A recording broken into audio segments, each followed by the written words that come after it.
boys and girls. Welcome to a Moab overview from a former guide. I'm going to go over Moab in a regional aspect and then talk over some specifics. So, if we look at this big blob to the east of town, this is the LaSalle Mountains. You're not really going to get to explore this area because it's going to be covered in snow. There is a loop road called the LaSalle Loop Road that begins here in Spanish Valley, climbs up, goes across the mountains, and comes back down in Castle Valley and exits on 128 by the Colorado River, and you come back into town. That would be a scenic drive, but you will not get to experience the best parts of LaSalle's because of the snow. If it was summertime, then you would go up into those mountains. Moving to the northeast, you have the small community of Castle Valley. It's not really a town, it's a bunch of houses spaced out.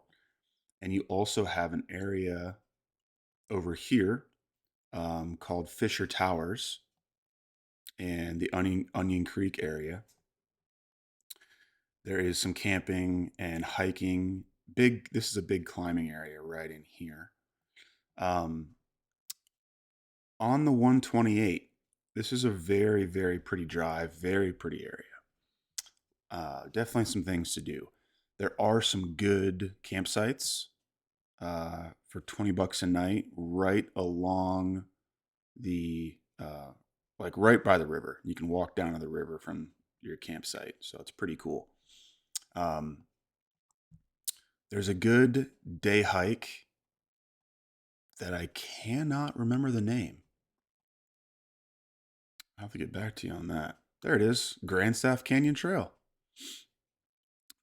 Goes into this canyon. There's an arch here at the end. That's a nice short hike.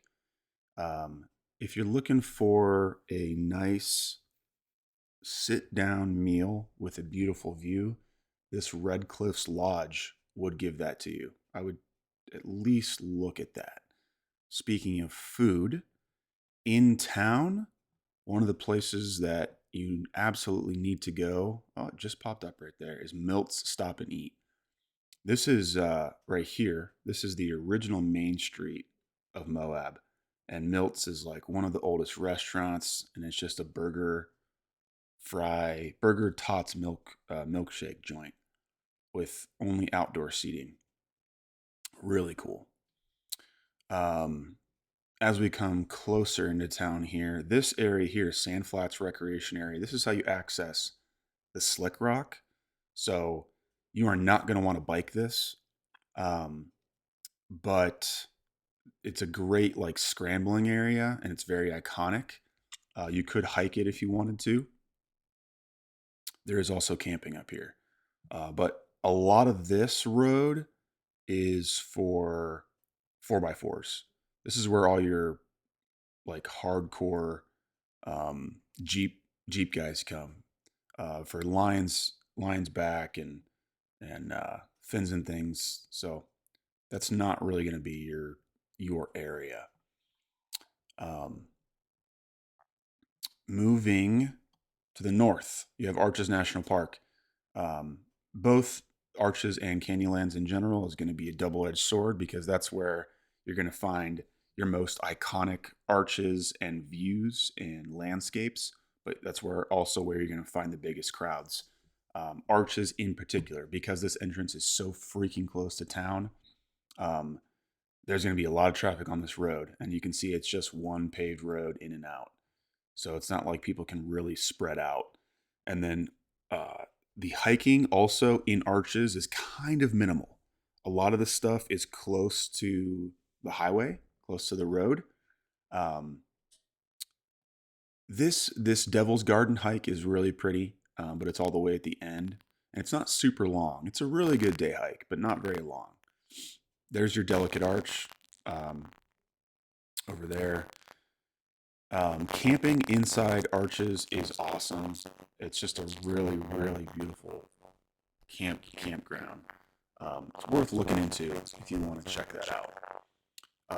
This area here, directly west of Arches and in between 191, is going to be a lot of mountain biking trails. along with a lot of free camping and some paid camping. But it's pretty easy access, so those sites fast, it's going to be a little bit on the crowded side. As we continue west, uh, this is what I just call this area. Up on 313 because there's a switch here. You climb up a thousand feet from town, and this is probably in general one of my favorite areas because of the all the things to do within this area and minimal driving as well. So this area has tons of mountain bike trails and a very good amount of free camping and some paid camping as well. So we'll get into camping later, and then you move down to here is the Island in the Sky district of Canyonlands National Park. Canyonlands is separated into three districts. You have Island in the Sky here, you have Needles down here, and you have the Maze. Maze is the least populated. It's also the most difficult to access because you have to access it from the west side on 24, and you have to have a really good 4x4 to get in here on most of the areas. Island in the Sky, this area, lots of traffic up here because of the paved road, easy access. But you can see that there are some trails coming off. And one thing I was thinking for you guys to do a hike, you could do this as just a day hike, or you could do it as an overnight if you wanted to. There are several of these trails that come down to the White Rim Road. So you can see this trail here is a dirt road, goes all the way around the Island in the Sky. Camping down there is pretty cool. Most people, if they come down here, they're going to be camping with a Jeep or a truck or whatever. You could backpack and come back down. There's airport. I've camped there a bunch. Here's Gooseberry, really cool area. Never camped there. Murphy, really cool area for camping. Really cool view. And then another one, Candlestick. So that's an option to do an overnight. You will need to get a permit to camp overnight on the White Rim Road if you want to do that. And then here's a lot of your other iconic arches, Mesa Arch in particular, right there. There is no access to the Colorado River from Island in the Sky. If you did hike all the way down to some of these campsites, you'll be really close over here to the Green River, but you cannot access the Colorado on this side because it's just too far down, even though it looks kind of close. Moving south. So if we talk about the Needles, this is where you're probably going to get, if you wanted to do like a proper multi-day hike in camp, you could do that here because they have a really good network of trails. And there's also camping with your van. You could camp right in here. It is quite a drive from town, so you're not going to buzz down there very quickly. And this area here, not as much access because there's not as many roads and not as many easily accessed roads. But there is some arches and some things in here. So that is the overview. I highly recommend you go mountain biking. Moab's the mountain biking capital of the world. And probably the easiest way to do that. So Trail Forks is what I use for maps for mountain biking. All the purple is your 2-track road, and then you have the standard green, blue, black. Dead Horse State Park. So my buddy Kenny, his business is right here at this parking lot. And one thing that why this is significant is you can rent a bike right here at this trailhead, and you can just get on the bike and ride directly onto the trail and access all of these trails. And you can spend a whole day doing this, and he can show you the different loops and how long things are going to take. And also, he is also going to be renting e-bikes, e-mountain bikes, which are ridiculously fun and make it, you can cover so much more ground. Um, and Dead Horse is one of the areas where you're allowed to have e-bikes. Uh, most of the trails you see here, you are not allowed to have e-bikes. So that's why that's significant. And you can also camp right in here at these campgrounds at Dead Horse as well. So you can limit driving and you can do a lot of things. Um, so that would be a good mountain biking option. And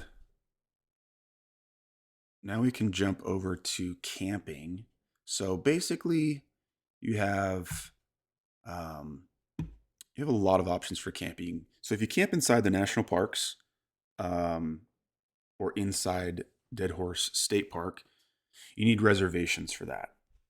So you'll have great views and everything, but it'll cost you a little bit more, and you need to make the reservation.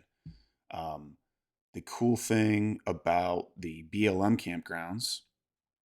So if you go to Discover Moab, this website's really good, really good. They're gonna have a lot of stuff for you. So if you go to lodging and camping, uh, stay away from commercial. That's your private stuff in town. You're gonna be way crowded, and it's way more expensive. Um, so BLM camping is where you're gonna get relatively cheap camping, um, and there are no reservations. Everything's first come first serve, which is great. It's all $20. Um, they have pit toilets. Um, not they're not going to have running water, so keep that in mind. Um, but really good areas, and then also the free camping is available as well. So this map here shows you all of these are all the paid sites, and then if you scroll down further, this will give you kind of an insight into where the free campsites are as well. So anything with the brown slash lines is free BLM camping. So no water, um, no pit toilet. You're supposed to, you can, you're supposed to carry out your human waste, because it's going to get pretty bad if people keep pooping in the ground and leaving toilet paper and things like that. But this gives you an idea of where you can go. Um, so I would definitely scout out your campsites. Back to Discover Moab.